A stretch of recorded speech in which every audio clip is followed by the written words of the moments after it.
గురుభ్యో నమః. శుక్లాంబరధరం విష్ణుం శశివర్ణం చతుర్భుజం ప్రసన్నవదనం ధ్యాయేత్ సర్వవిఘ్నోపశాంతయే. గురు బ్రహ్మా గురు విష్ణు గురుదేవో మహేశ్వరః గురు సాక్షాత్ పరబ్రహ్మ తస్మై శ్రీ గురవే నమః. శృతి స్మృతి పురాణామాలయం కరుణాలయాం నమామి భగవత్పాదం శంకరం లోకశంకరం. వాగర్ధావివ సంపృక్తౌ వాగర్ధ ప్రతిపత్తయే జగత పితరౌ వందే పార్వతీ పరమేశ్వరౌ. వందే పార్వతీ పరమేశ్వరౌ. సౌందర్యలహరి శ్లోకాల విపుల భావాన్ని గ్రహించడానికి ఈ వీడియోను వీక్షిస్తున్న మీ అందరికీ నా నమస్కారము తెలియజేసుకుంటున్నాను. అలాగే సౌందర్యలహరి శ్లోకాల గ్రంథకర్తలకి ప్రవచనకర్తలకి అందరికీ నా నమస్కారము తెలియజేసుకుంటూ మా గురువు గారైనటువంటి శ్రీ జ్ఞానేశ్వరమ్మ గారి పాదములకు నమస్కరించి వారి ఆశీస్సులను వర్ధిస్తూ సౌందర్యలహరిలోని 18వ శ్లోకం యొక్క విపుల భావాన్ని నాకు అమ్మవారి ఇచ్చిన జ్ఞానము మేరకు తెలియజేయడానికి ప్రయత్నం చేస్తాను. ఈ 18వ శ్లోకము ఈ విధంగా ఉంటుంది.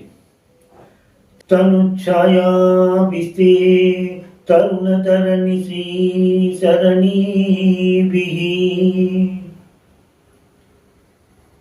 దివం సర్వాముర్వీం అరుణిమనిమగ్నాం స్మరతి యః భవంతస్య త్రస్య ధ్వనఘరిణ శాలీన నయనాః మహోర్వశ్యావశ్యాః కటి కఠిన గీర్వాణగణికాః. ఈ విధంగా ఉన్నటువంటి ఈ శ్లోకం యొక్క స్థూల భావాన్ని మనం పరిశీలిద్దాం.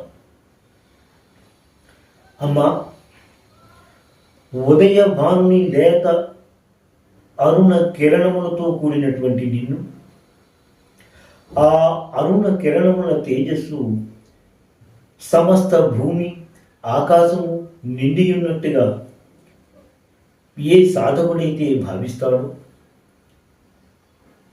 అతనికి ఊర్వశితో సహా ఎందరో దేవవనితలు వంటి సుందరవంతులు అతనికి వశమగుతుడు అనేటువంటి విధంగా ఈ శ్లోకం యొక్క స్థూల భావనని మనం గ్రహించుకోవచ్చు. ఈ శ్లోక భావానికి దగ్గరగా ఉండేటువంటి తెలుగు అనువాద పద్యాన్ని ఒకదాన్ని పరిశీలిద్దాం. సకల జగముని కరుణతో సంగమించు ఎరుపు కిరణ భరితముగా ఎదిగి అటుల నిన్ను జపించును వాని చలవున పెక్కు జవనులు దరిజేరుటయు నిజము కదమ్మా.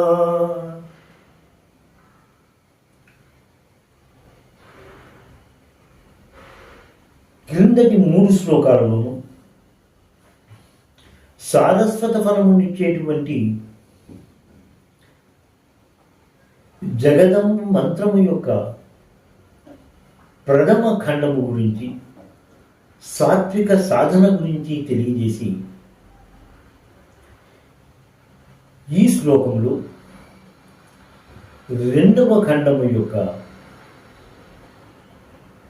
కామకోట బీజము యొక్క ధ్యానము, దాని ఫలమును గురించి తెలియజేశారు శంకర భగవత్పాదులు. ఈ సౌందర్యలహరిలోని 99వ శ్లోకంలో సరస్వత్యా లక్ష్మ్యా అనేటువంటి విధంగా ఉన్న ఆ శ్లోకంలో కూడా ముందర సరస్వతి లభించినట్టుగా, తరువాత లక్ష్మి వస్తున్నట్టుగా ఉండే విధంగా ఆ శ్లోకాన్ని రచించారు కూడా. అందుకే ముందర సరస్వతీ సాధనకు సంబంధించిన 3 శ్లోకాలను తెలియజేసి తరువాత సౌందర్యము, మిగతా ఐహిక సుఖాల గురించి తెలియజేస్తున్నటువంటి ఈ శ్లోకాన్ని 18వ శ్లోకంగా తెలియజేశారు శంకర భగవత్పాదులు.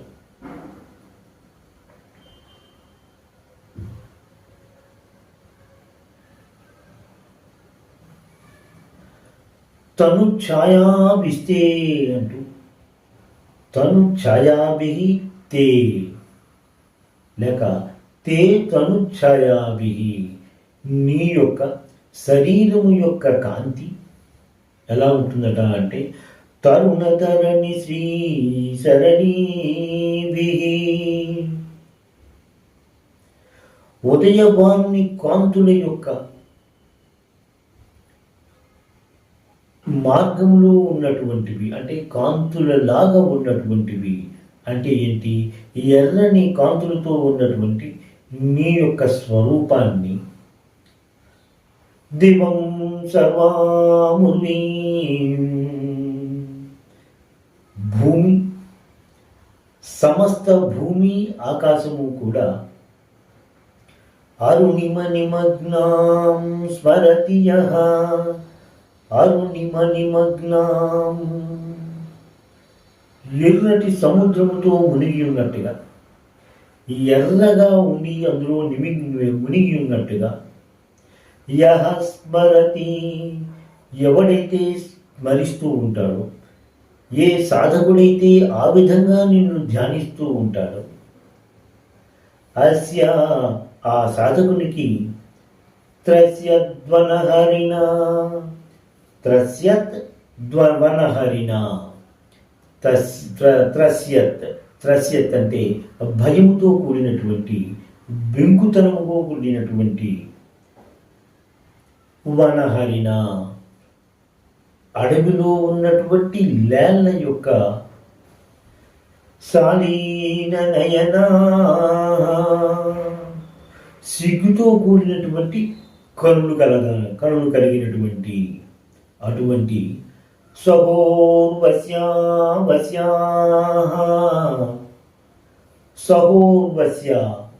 సహ ఊర్వశ్య, ఊర్వశ్య సహ అంటే ఊర్వశి సహ, ఊర్వశి మొదలగు దేవతాంగనలతో సహా, గీర్వాణగణికా, ఎందరో దేవతాంగనులు, కతి కతి ఎందరెందరో, నవస్యా భవంతి, అతనికి ఎందుకు వశము కారు అంటే అతనికి వశమవుతారు అనే విధంగా ఈ శ్లోకంలోని పదముల యొక్క భావనగా మనం గ్రహించుకోవచ్చు.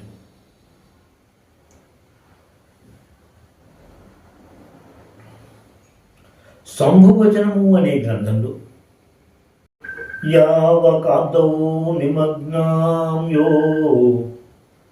దివం భూమిం విచింతయేత్ తస్య సర్వావసం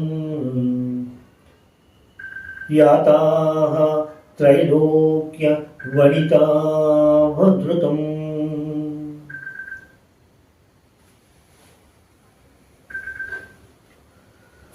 శంభువచనం యొక్క శ్లోకం యొక్క భావం ప్రకారం సమస్త భూమి ఆకాశము ఈ ఎర్రని లత్తక సముద్రంలో మునిగి ఉన్నట్టుగా ఏ సాధకుడైతే భావిస్తూ ఉంటాడో అతనికి 3 లోకముల యందు వనితలు వశమవుతారు అనే విధంగా కనిపిస్తూ ఉంటుంది శంభువచనము అనే గ్రంథంలో. ఈ శ్లోకము యొక్క మిగతా విపుల భావాన్ని నేను నా తరువాత వీడియోలో తెలియజేసుకుంటాను. శ్రీమాత్రే నమః. స్వస్తి. ఎంతో అధ్యయనం చేసి మీకు అందిస్తున్న ఈ వీడియోలను ఆదరిస్తారని భావిస్తున్నాము. మా ఈ ఛానల్ని సబ్స్క్రైబ్ చేసి ఈ వీడియోలని లైక్ చేయండి ప్లీజ్.